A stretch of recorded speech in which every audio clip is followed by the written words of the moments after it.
Come on. Ooh. Get up there. Oh!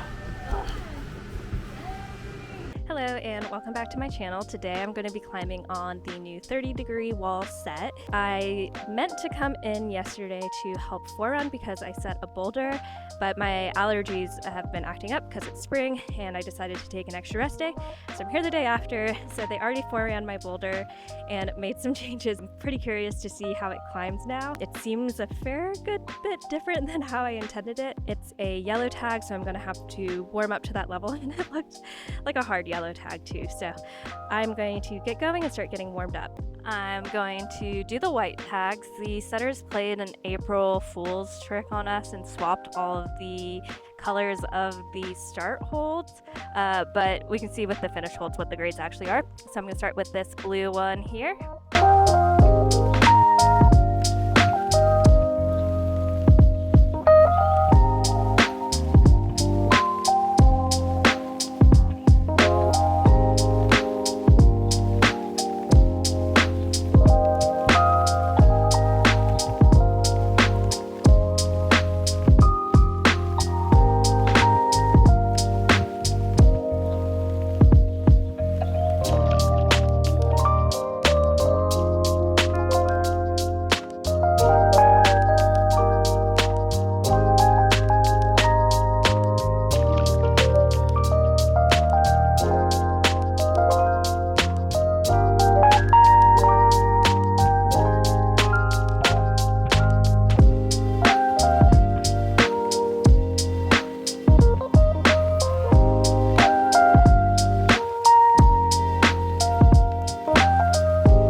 It's a hidden right foot.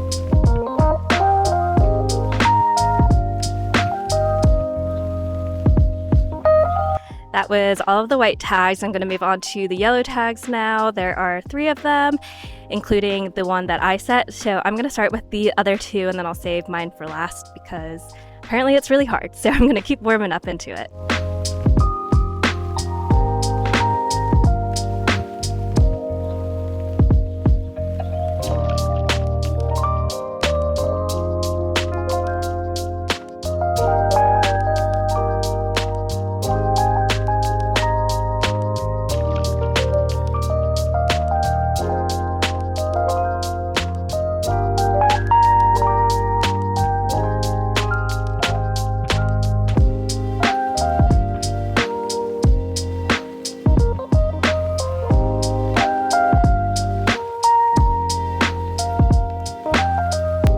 Actually, I've been told that my yellow tag is not the hardest. There is one harder than it, so I'm going to get on it next.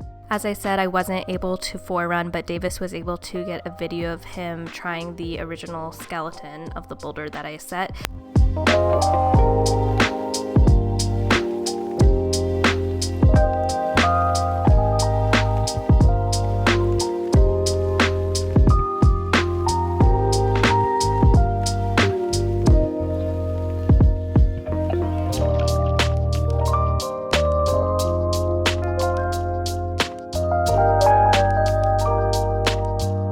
So the first half of the climb really stayed true to what I had set the night before. I don't think there were any changes there. And then the ending portion of the climb did change quite a bit. I'll quickly walk you through the changes. So first, they moved the right hand that was on the volume out to around the arete and added a second hold around the arete as well. They added a foothold to make that sequence work, and then the final left hand on the volume moved to the other side of the volume and became an undercling.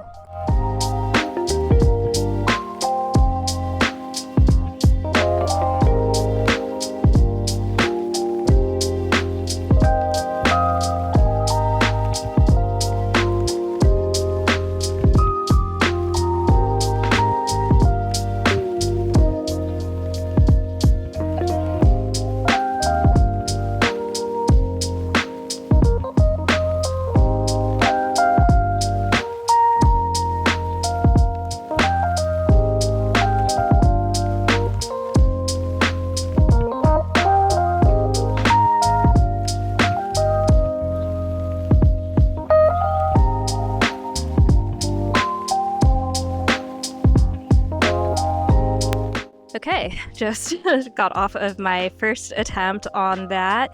I think I just really needed to commit to the rollout. That was actually a move that I didn't set. Pretty much the entire second half of the climb is different than what I intended, even though it does use some of the same holds. So yeah, I really just needed to commit to releasing the tension and flowing with the momentum around the corner.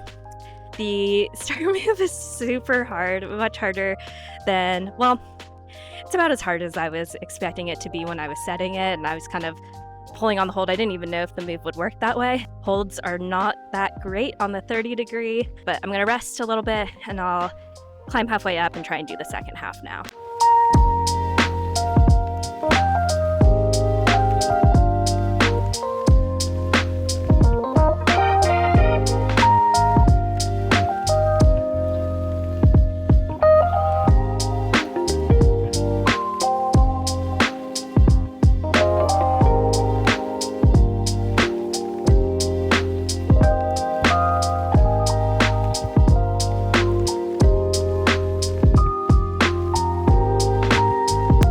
That last right hand is so bad. I didn't quite hit it right the first time and I had to readjust, and I think I just need to be really precise and make sure I hit it right the first time so I have energy to move off of it. But yeah, it's just pretty slippery and hard to hold on to. I'm gonna rest a good bit and try it again, but it seems like it's a pretty good difficulty level for myself. It's given up a little bit of a fight, but I know I can do it.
yay, finished that up. That was pretty desperate at the end there.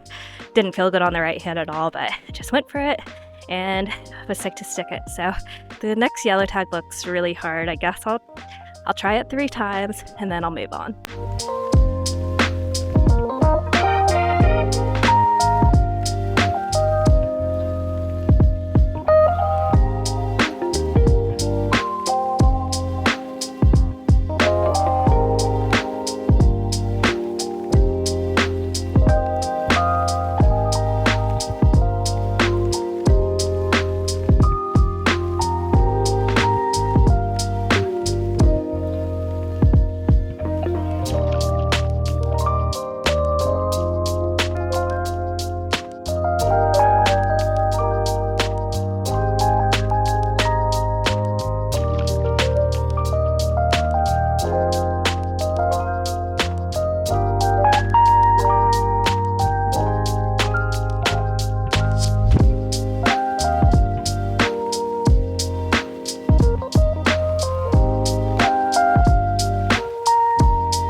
So the foot that is intended for that move feels really low to me.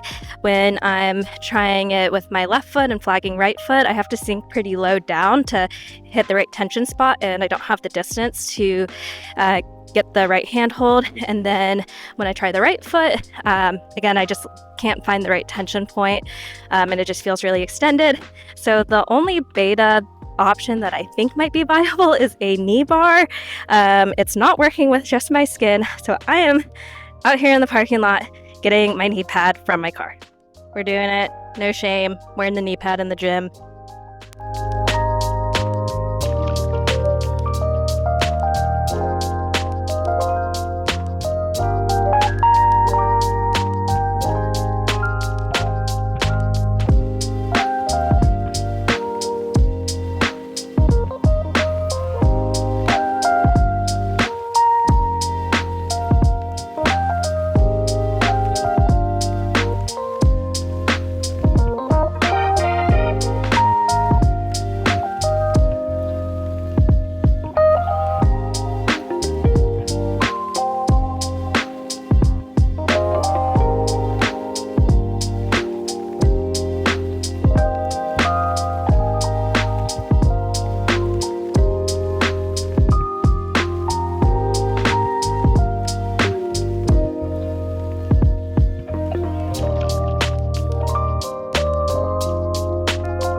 We'll do a little bit of a debrief. So I was able to finish off the climb that I set, and then I tried the 3 harder climbs, each a handful of times, but they didn't feel like something that I could get done within a session, so I'll have to come back for those and do more of a projecting session.